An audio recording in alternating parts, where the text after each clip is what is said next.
Here's my audience. Hi, I'm Amber Cleaver, and today I'm going to give my informative speech on anxiety disorders.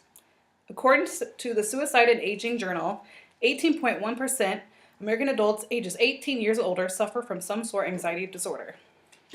Usually when a person is diagnosed with one anxiety disorder, they're diagnosed with another anxiety disorder.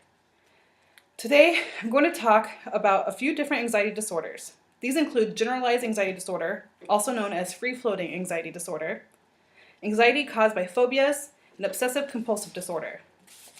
I have always found the study of anxiety disorders interesting because I myself suffer from free-floating anxiety disorder and the obsession with cleanliness. Unfortunately, many members of my family suffer from anxiety disorders as well. I've never had a problem with anxiety until I had given birth to my first daughter. I feared that she'd get hurt or something horrible might happen to her. I also always wanted her in an extremely clean environment. Over time, my obsession with cleanliness has gotten better after realizing that everything cannot be perfect or clean all the time. I still struggle with this at times, but I guess I just like a clean house. The worry for the safety of my children will never go away, but I guess what parent doesn't worry about the safety of their children, right? What is anxiety? Anxiety is the central nervous system's physiological and emotional response to a vague sense of threat or danger. Abnormal psychology. What is generalized anxiety disorder? A person suffering from this disorder may be worried about practically anything. A person's worry can vary from worrying about the safety of a loved one or the fear of losing one's job. Their symptoms include restlessness, feeling on edge, trouble concentrating on a task at hand, or having trouble sleeping. Sometimes severe symptoms can last from a few days to a few months. Here's a picture of a person that shows physical effects of anxiety disorders. It can be from sweating to chest pain to dizziness, decreased sex drive, irritability, increased muscle tension, rapid breathing and breathlessness, heart palpitations, increased blood pressure, and nausea or diarrhea. Obsessive compulsive disorder is a disorder where a person has recurrent and unwanted thoughts, a need to perform repetitive and rigid actions, or both. Abnormal psychology. An obsession is a persistent thought, whereas a compulsion is a repetitive action. People who suffer from this behavior have unwanted images or fears that something awful might happen if they don't follow through with their obsessive behavior. Some of these behaviors include repeatedly counting objects, continuously checking to see if the door is locked or if the oven's off, or stepping on every crack on the sidewalk. Or in my case, making sure everything is in its place or making sure everything is clean. Here's the cycle of a person with OCD. First, it starts with obsession, the anxiety, the compulsions, and then relief. A phobia is a persistent and unreasonable fear of a particular object, activity, or situation.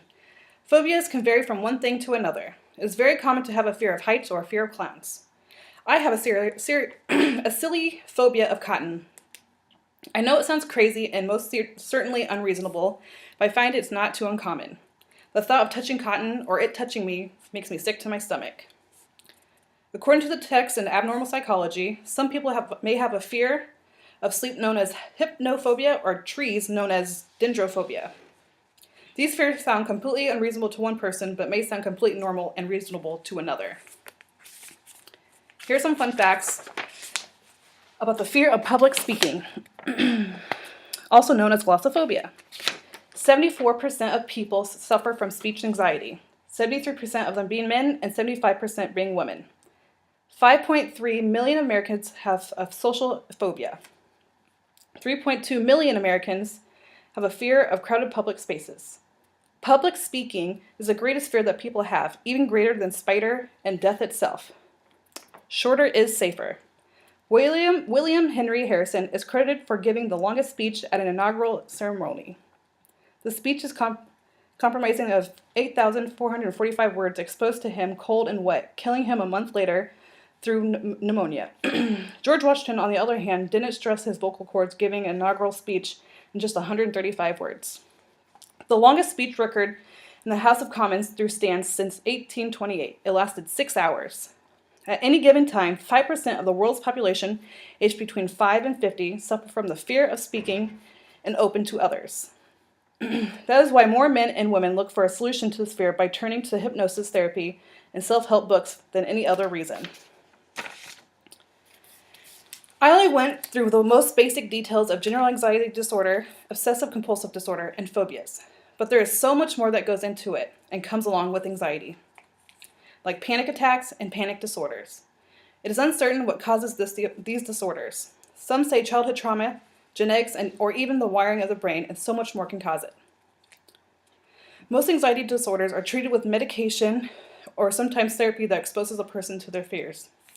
Scientists are learning new things about the human brain each and every day, and there's so much more we need to learn and understand. In my opinion, we live in such a violent world, it's no wonder people have the anxiety that they do. We are all doing our best to cope in the environments that we do live and grow in. All right, here's my audience again.